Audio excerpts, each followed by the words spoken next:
Es un placer estar con todos ustedes a partir de este momento. En nombre del equipo que me acompaña, muchísimas gracias por permitirnos entrar en sus hogares.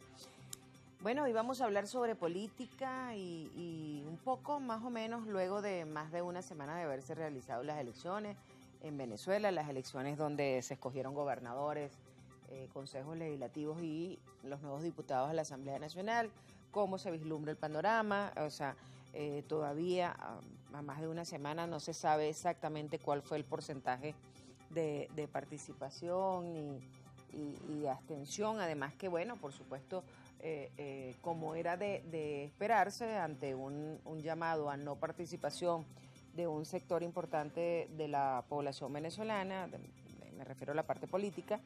Bueno, el chavismo obtuvo una amplia mayoría de las 24 gobernaciones, 23 quedaron en manos del chavismo, la oposición perdió 3 de las 4 que tenía y bueno, caso similar también pasó en la Asamblea Nacional. Bueno, este panorama político, cómo se está viendo, de cuáles son además las próximas acciones que tienen pues los sectores opositores que siguen trabajando y que siguen pues tratando de luchar con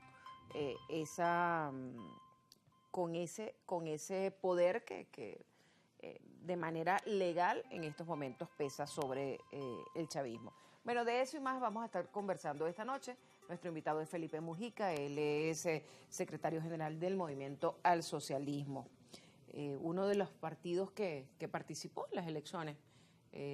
Felipe, la lectura que le das a más de una semana y bueno, tomando en cuenta toda esta situación, ¿hacia dónde va Venezuela en el ámbito político? Yo creo que lo primero, ¿cómo estás, del Valle? Bien, gracias, un placer. No nos saludamos. Sí, es verdad. Vamos a saludarnos. Es así. Mira, yo creo que lo primero que hay que tratar de hacer es ubicarnos exactamente en los acontecimientos, en las cosas que ocurrieron y a partir de ahí entonces ir desarrollando un análisis. En primer lugar, a mí me parece que lo que ocurrió el domingo no es nada nuevo bajo el sol. Estamos en presencia de resultados políticos, en este caso electorales, que son productos de un esquema que viene operando en el país y que evidentemente ha venido favoreciendo resultados electorales que le dan al gobierno unos espacios mayores de los que debería tener.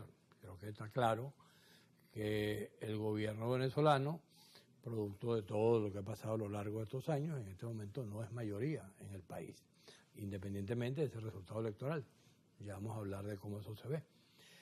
Esa condición de ser minoría, como incluso, no sé si fue porque se equivocó o fue porque él lo dijo en una de las últimas intervenciones cerrando la campaña electoral, Maduro dijo que, aun siendo minoría, ellos iban a ganar. ¿Qué es lo que eso implica? Bueno, una estrategia que no ha fallado cuando se ha aplicado, que es la de dividir a la oposición de la manera que sea necesario. En eso el gobierno interviene de mil formas, ya sea clausurando partidos, dándole los partidos a otros, o quitándote la tarjeta, cualquiera de esas modalidades. Y el otro aspecto que aplica permanentemente el gobierno es estimular la abstención.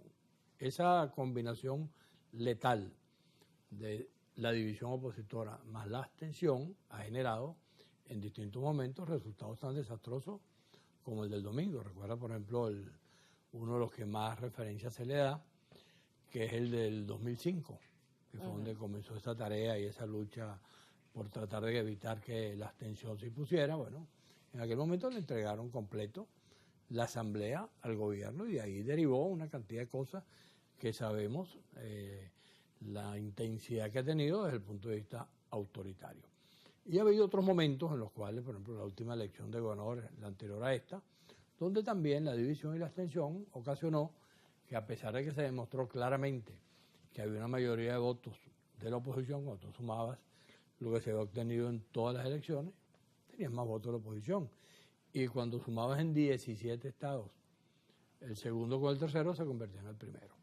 Todo eso forma parte de una materia que conocemos ampliamente y bueno, ha habido también otros momentos en donde se ha rectificado, por ejemplo en el año 2015, cuando se participó de manera masiva y se produjo el resultado que conocemos, lamentablemente con los desarrollos que posteriormente se dieron, y hubo resultado del 28, donde también se obtiene una mayoría, pero una mayoría que no tuvo ningún tipo de diseño estratégico para ver cómo garantizar que ese resultado electoral pudiese aplicar como debería. Entonces, eso que está ocurriendo este domingo, el 25, cuando fueron las elecciones, simplemente fue el mismo resumen.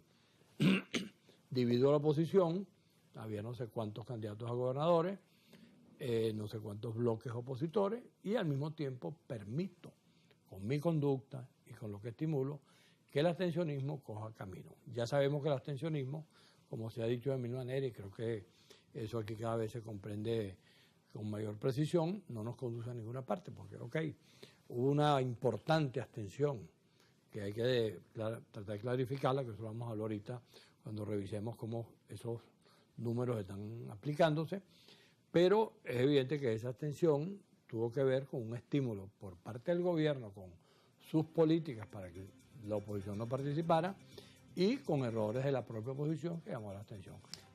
Sí, fíjate, tenemos que hacer una pausa, pero por supuesto, ahí hay un tema, ¿no?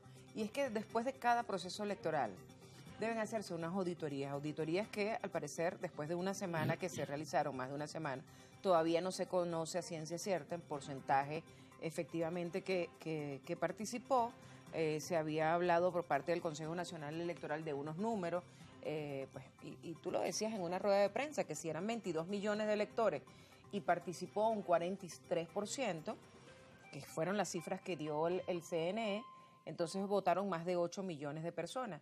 Pero resulta que esas 8 millones, ese número no se da por ningún lado. En las cifras que se dieron a conocer hay una diferencia de por lo menos un poco más de 3 millones de votantes. ¿Dónde están esos números? Ustedes han solicitado